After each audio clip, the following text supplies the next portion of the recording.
আসার সময় একটা অবাক কাণ্ড ঘটেছে। আমি যখন গাড়ি নিয়ে আসতেছি, আমার যে গাড়ি এটা অনেকে টেরই পায় না যে হুজুরের গাড়ি এটা। তো এক ছেলে গার্লফ্রেন্ড নিয়ে সামনে দিয়ে হাঁটতেছে।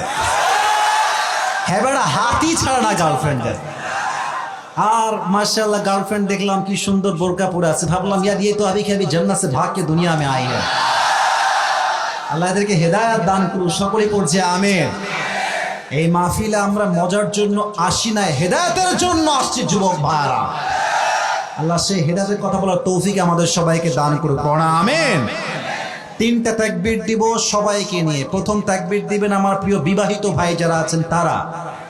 দ্বিতীয় তাকবীর দিবেন আমার সিঙ্গেল যুবক ভাইরা, খুব কষ্টে আছে, এরা খুবই কষ্টে।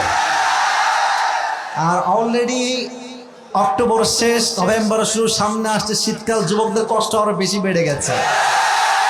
আমার আব্বা জান যারা আছেন, সময় থাকতে বিয়ে দেন, ধরা খেলে কিন্তু লাভ হবে না। ধরা খাওয়ার আগে হালালে আসতে হবে যুবক ভাইরা, ঠিক কিনা? তবে এই ছোট্ট একটা কথা না বলে পারছি না, অনেক বাবারা আজকাল বিয়ে দেওয়ার সময় চরিত্রবান যুবক খুঁজে বাদ দিয়ে पैसा जहां पर लड़की भी वहां पर। अब किसी ने पूछा यार आपका बेटी इतनी खूबसूरत लेकिन इसके सर पे तो बाल नहीं है। बाप क्या कहता है ये तो सुनो पहले। बाप कहते बेटा सर पे बाल नहीं है तो क्या हुआ, जेब में माल तो है ना। বাপের কথা কি বলো, মাইয়েরা টাকা বের টাকলা কেউ বিয়ে করে ফেলে আজকাল, জাস্ট টাকার খেলা।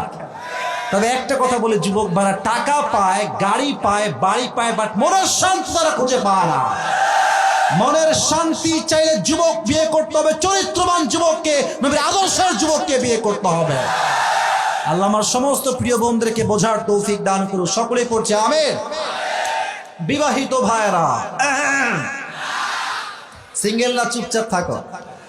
বিবাহিত ভাই দেখি আপনাদের শক্তি আছে কত, নীলফামারীর মাটিতে চেক করতে চায়। বিবাহিত ভাইরা জাস্ট তাকবীর দিবেন, লিল্লাহি তাকবীর। মাশাআল্লাহ, ভেরি ওয়েল, মোটামুটি চলে। এবার সিঙ্গেলরা কাশি দাও।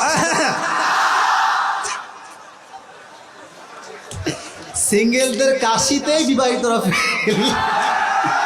আচ্ছা সিঙ্গেলরা একটা তাকবীর দেন, লিল্লাহি তাকবীর। বিবাহিতরা 80 নাম্বার কম পেয়ে ফেল।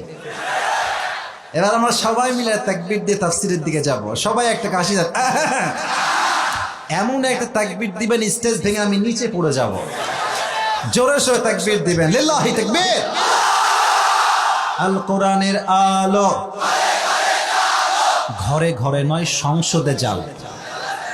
এটা না জ্বললে এদেশে সুদ ঘুষ বন্ধ হবে না, জেনা বন্ধ হবে না, বাটপারি বন্ধ হবে না, ডাকাতি বন্ধ হবে না, ঘুষ বন্ধ হবে না, যুবকরা সঠিক পথে ফিরে আসতে পারবে না। Let's try again. সবাই বলবেন সংসদে যাও। আল কোরআনের আলো,